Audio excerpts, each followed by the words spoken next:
introduce is Judson Evans. Judson is multiply talented. He does wonderful haiku poetry and senryu and renku, also contemporary lyric poetry, long, short, and in between. He teaches poetry and literature, humanities at Berkeley. Used to be Boston Conservatory, now it's BOCO at Berkeley. So, turn it over to you, Judson. Thank you. Thank you all for coming out. I'm going to read some haiku. The seasonality of that song really spoke to me. And if you know anything about haiku, you probably know two things. It's very short, and it tends to be seasonal. And I thought as a little prelude to some of the pieces that are going to be done with dancers, I would read these short pieces. Do you need a mic for this? Do I need a mic? Yes. Okay.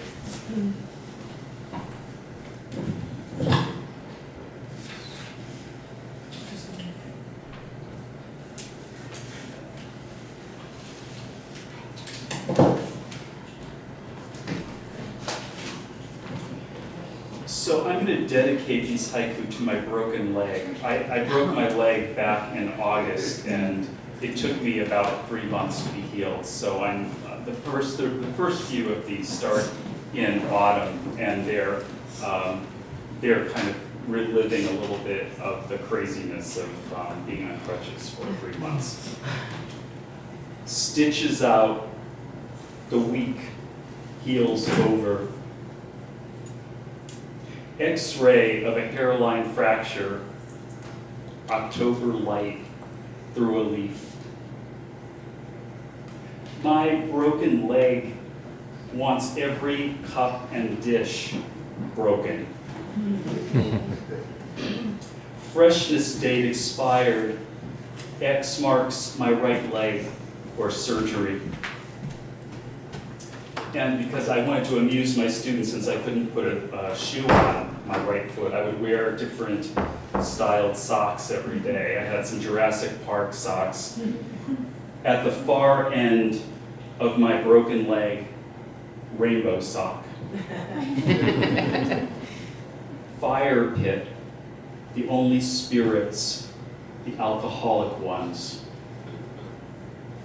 This takes us a little closer in time. Impeachment hearings, coffee-stained circles on the legal pad. Cold call, you had me at impeach. Echolocation, a rock thrown onto the frozen stream. Our earth dark from tonight's full moon. Returned Christmas card, cancellation through the forever stamp. Inviting the Japanese couple to a Chinese restaurant for Thai food. You have the body of Michelangelo's David on your apron.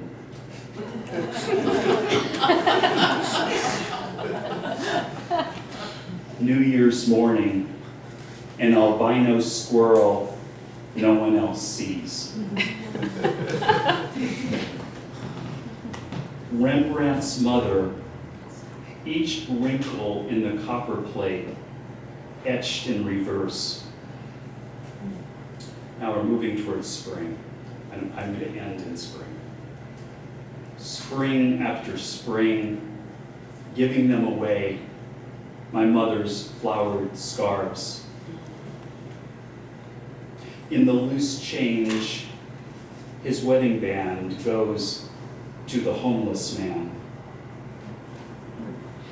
Distracted driving, the GPS guides me to your door. This is actually a summer poem. It's snuck in here. Crowns of summer queens on the Provincetown street, strands of a bird's nest.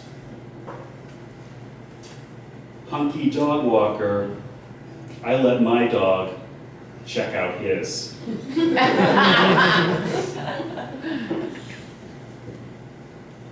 where winter ends and spring begins, mating snakes. And I'll end with this in honor of upcoming baseball season. Two naked men, nothing between them but baseball.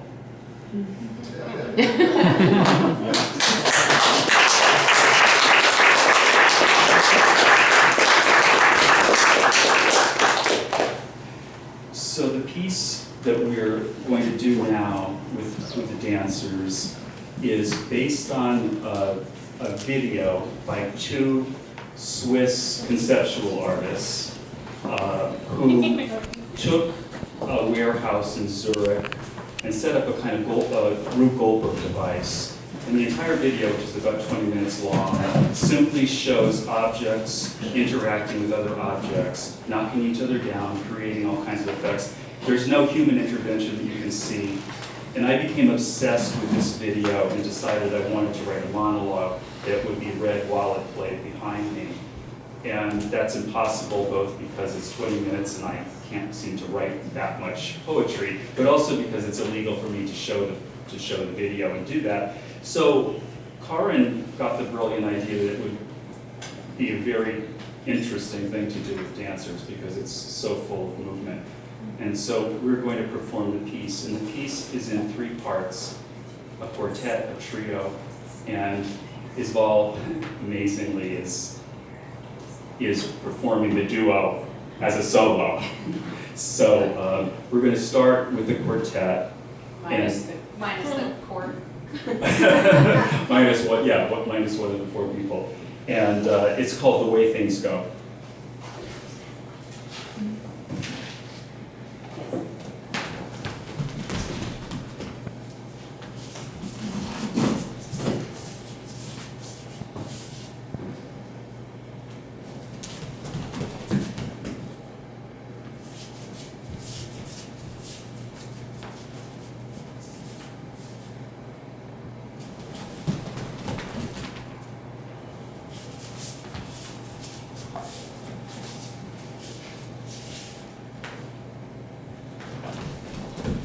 I don't believe in beginning or end, in gods except the domestic ones.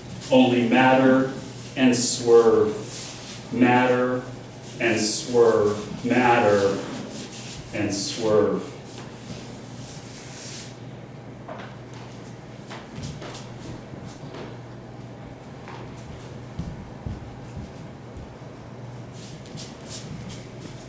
I don't believe in ends or beginnings, in gods or orders larger than my own 10 fingers. Only matter and swerve begets matter and swerve, matter and swerve. In the beginning was the bag, no string, no cord, heavy-duty leaf and lawn, rubbish and star. In the beginning, jiu-jitsu, lo-fi, no wave, fingerprintless stasis. In the beginning was the bag.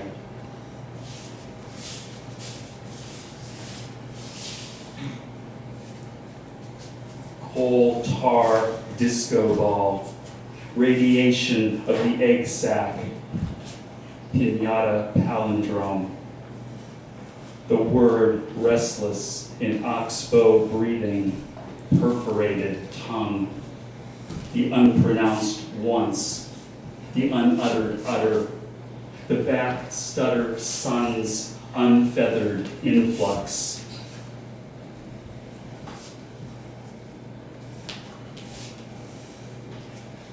In the beginning was the bag, the big bag, the black bag, triple ply jumbo, black sack, black box, no tear, no tears, no labor loss, no lost leader, no hands, no handles, the touchless TV, the stropless razor, the strifeless girder, the topless nurture.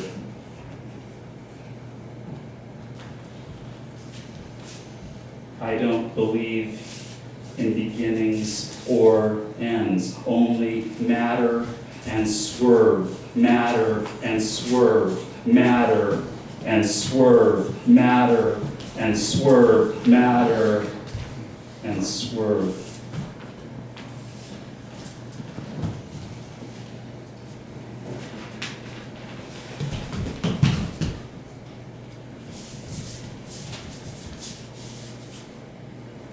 Reflection of light on the glasses, shallow mask of face, moon at apogee.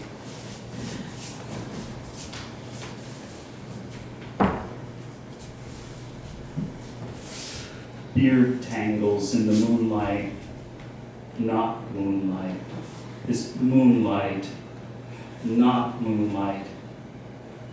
Another head. Venetian blind bar, half vanishing.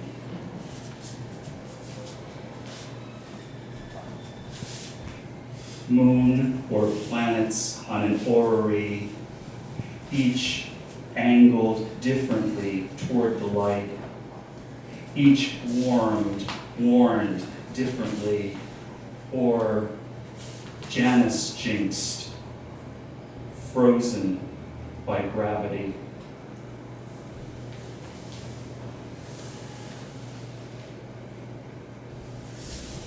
Across the window block, loose cloth at collar, draping, spill, draping what is just a sweatshirt, gaining a quality of repose, spill, gathering time, because this is black and white, and the other head, opposite, the fear its axis might falter. Its axis might falter.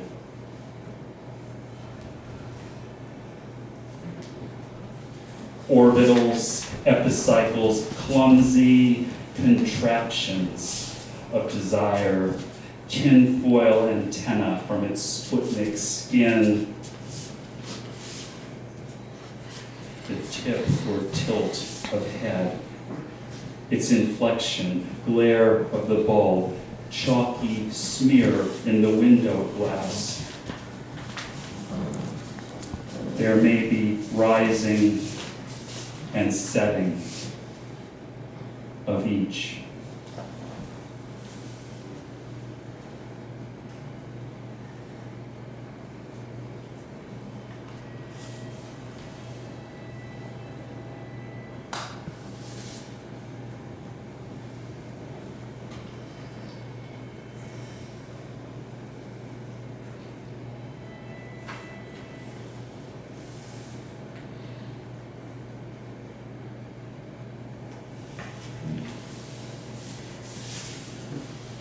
Each separate face,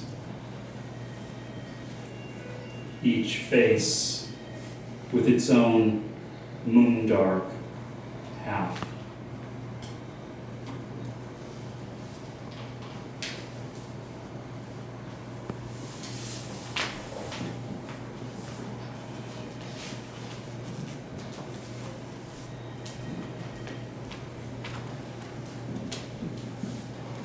So we began our life in the Anthropocene.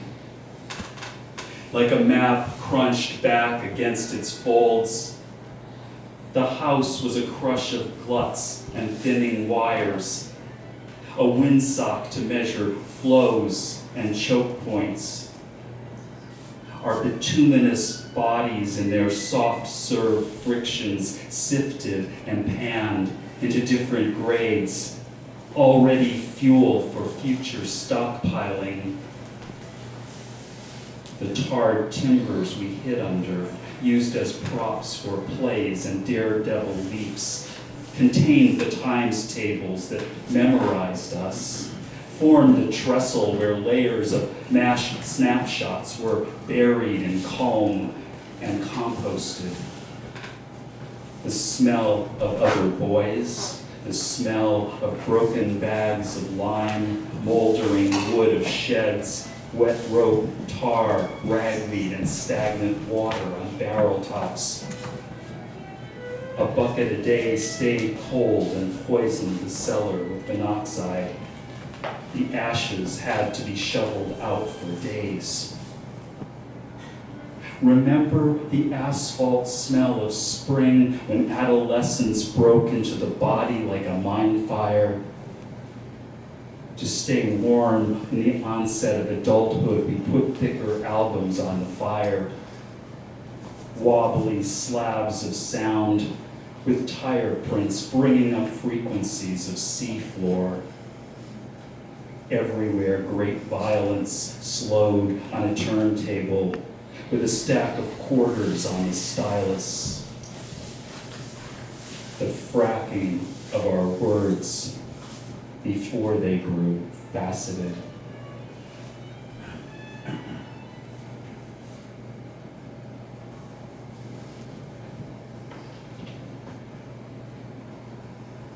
Beautiful.